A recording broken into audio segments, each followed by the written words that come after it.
Eto na mga idol, marami na naman tayong update sa video natin ngayon ha.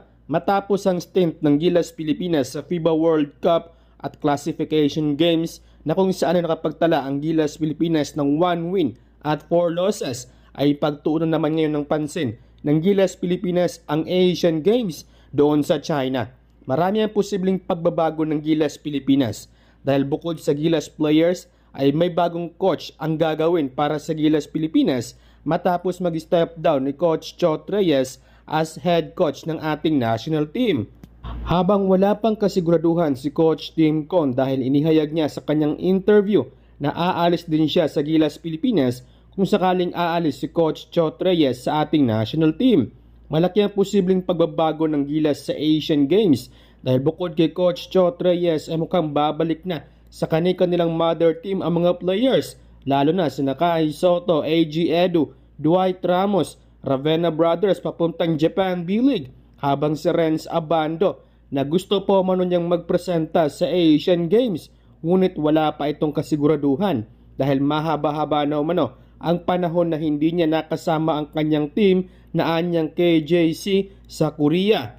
Ayon kay Renz Abando na dapat sa July 9 ay nasa Korea na umano ito, pero nag-extend umano siya para sa Gilas Pilipinas.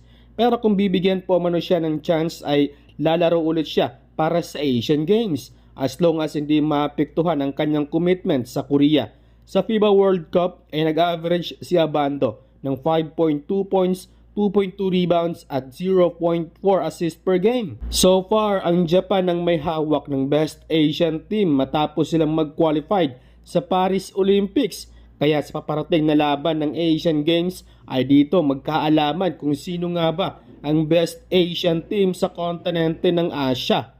Samantala, inihayag nga mismo ni Coach Chot Reyes ang kanyang retirement bilang head coach ng Gilas Pilipinas. Ayon kay Coach Chot Reyes na step down umano siya as Gilas head coach. Ayon pa sa kanya na nasaktan umano siya sa mga pinagsasabi ng mga Gilas fans. Pati ang kanyang pamilya ay nadamay sa pambabatikos ng mga fans. Hinamon naman ni Coach Chot Reyes ang mga bashers na harapin siya ng harap-harapan. Ayon sa kanya na wala umanong problema para sa kanya na ibuo siya ng mga fans. Pero hindi man lang umano inisip ng mga fans na nakakaapekto ito sa mga players. Marami umanong tumawag sa kanya na mag-resign na dahil naapektuhan na umano ang kanyang mga players. Nakaka-distract umano ito sa team. It's not good for the team at they don't deserve it. Nakahanda namang sagutin ni Coach Chot Reyes sa mga bashers as long as makipag face to face ang mga ito sa kanya. Sir Snowbadwa, mukhang hinamon kayata ni Coach Chot kasi isa ka sa naging bashers niya. After a while, it's just too difficult, it's just too heavy, masyado nang masakit, masyadong mahirap. Just to be very honest, bastos naman talaga yung mga ibang pinagsasabi. So, I don't deserve it, my family doesn't deserve it. I really don't know. I don't know if I'm still gonna be here for that. I might have coached my last game already as the Gilas Pilipinas coach. So, I really don't know. Coach, to set things straight, are you stepping down from your position or it is a decision from SBP? No, I haven't heard anything from management. It is my decision. Like everybody knows, I didn't apply for this job. I didn't volunteer. I was given this mandate. I had already retired from coaching the national team, and through all the preparation and through all these times, I always said that, judge us on the performance in the World Cup, regardless of what happened between the time I was appointed and today. I said judge us by our performance, and obviously we did not perform.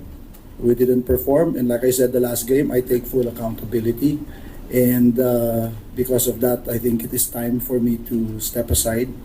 I hate using the word resign because I'm not a quitter.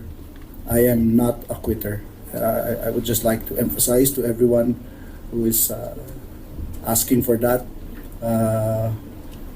But at the same time, I signed up to do a job, and we did not deliver the result. So I think it's time to step aside and allow the SBP to make a decision for the good of the team and the program. The Asian Games will be starting in about 2 to 3 weeks' time. Do you think that this core that played in the FIBA World Cup should be or will be the team that will play in the Asian Games? Who do you think will coach this team? I understand that Coach Chot has said that this will be his last stint as a national coach. Well, I guess there's really no choice here because it's just 2 or 3 weeks before the Asian Games. That's not enough time to change the team or take somebody out or players out and then replace them with some others or even the coaching staff. So you really have to go with this team at this point. I think this team also learned a lot of lessons from this World Cup, and they can take those lessons and knowledge into the Asian Games. Again, the problem there is matching up with their bigs. If AJ is still there, Kai's still there, then maybe that's really the time for Kai to be able to get more playing time, get his confidence, get better, and make a difference for the team. So that's when we really probably need him. To me, the best option is really just keep this team for that competition, and I think they'll do better in the Asian Games.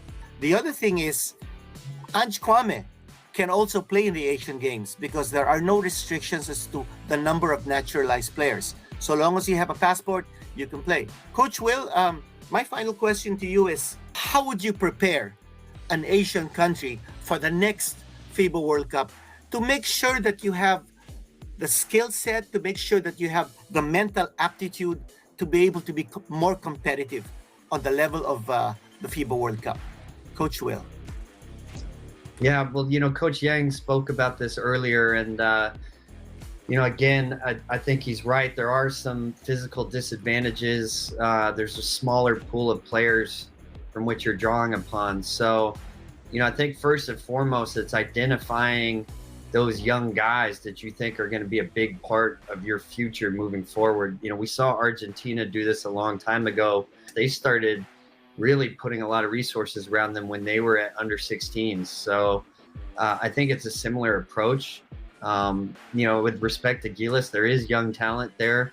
So, really trying to build a core around those guys, make sure that they're heavily featured in everything moving forward, I think is important.